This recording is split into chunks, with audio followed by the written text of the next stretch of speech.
मेरी कहानी का शीर्षक है सच्ची श्रद्धांजलि। नूतन को मिले अभी कुछ ही समय हुआ था, पर कशिश की इतनी अच्छी दोस्त बन गई थी। उसे कशिश जब भी बुलाती, नूतन सब काम छोड़कर चली आती। उसका ऐसा करना कशिश को काफी परेशान करता, क्योंकि घर या बाहर का व्यक्ति उसकी बात ना तो सुनता था और न ही मानता था, और न ही उसकी घर में कोई इज्जत करता था। एक दिन कशिश ने कहा नूतन से, तुम मेरा साथ हमेशा दोगी ना? नूतन ने बिना कुछ कहे सिर हिलाकर मौन में अपनी अभिव्यक्ति कर उत्तर दिया। कशिश बहुत खुश हो गई। दोनों अब साथ साथ रहने लगे। घर हो या बाहर एक साथ पाए जाते। उनकी दोस्ती को देखकर सब हैरान और परेशान रहते। कशिश के लिए नूतन जितनी इम्पोर्टेंट थी उतनी कोई नहीं। दोपहर का लंच अक्सर वह दोनों साथ में ही करती। एक दिन अचानक से नूतन की जिंदगी में कोई दूसरी लड़की आ जाती है। नूतन अब सारा टाइम उसी के साथ रहती है। कशिश को जैसे उस अपनी जिंदगी से उसने बाहर निकाल दिया हो या भुला दिया गया हो। कशिश नूतन के सामने जैसे ही आती तो वह अपनी नई मित्र के साथ देखने लगती, बात करने लगती, और अन्य लोगों से भी वह बात करती, पर कशिश की तरफ वह नहीं देखती। कशिश यह अनदेखी बर्दाश्त नहीं कर पा रही थी।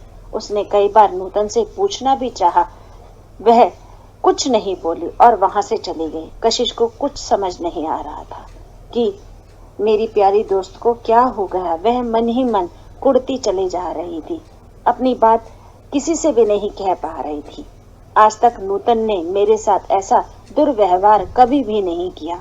उसे यह भी नहीं पता कि उसके अलावा मेरी कोई दोस्त है भी नहीं, पर मैं उसे कैसे समझाऊं? ये विडंबना मेरे मन से जाती नहीं और अनेक प्रकार के जो द्वंद्व है उनसे घिरती हुई चली जाती है। कुछ समझ नहीं आ रहा। कशिश बेहद दुखी और परेशान रहने लगी। घर और बाहर सभी उसकी चिंता करने लगे। घर के सभी सदस्य मिलकर नूतन के पास गए और नूतन से इस विषय में पूछा भी, बात भी की। दोनों के बीच में क्या ऐसा हो गया कि आप दोनों एक दूसरे से बात नहीं करती? दोनों को ना जाने किसकी नजर लग गई थी। जो एक दूसरे के बिना जो रह नहीं पाती थी, अब एक दूसरे की शक्ल भी देखना गवारा नहीं था। नूतन की नई दोस्त ने कशिश को नूतन के बारे में बताया कि वह तुम्हारे बारे में बहुत ज्यादा गलत सलत सोचती है और बोलती है, और कहती है कि तुम उसके पीछे रात दिन पड़ी रहती हो। कशिश को ये बातें अच्छी नहीं लगी और वह भी नूतन से तुरंत अलग हो गई। दोनों के बीच एक अनचाही दूरी आ गई थी, और यह दूरी तब भी दूर नहीं हो पाई जब कशिश को यह पता लगा कि नूतन कोरोना से पीड़ित हॉस्पिटल में अपनी आखिरी सांसें ले रही है। कशिश को पता होते हुए भी वह अपनी प्रिय मित्र से मिलने नहीं गई और न ही उसे कभी दोबारा याद किया।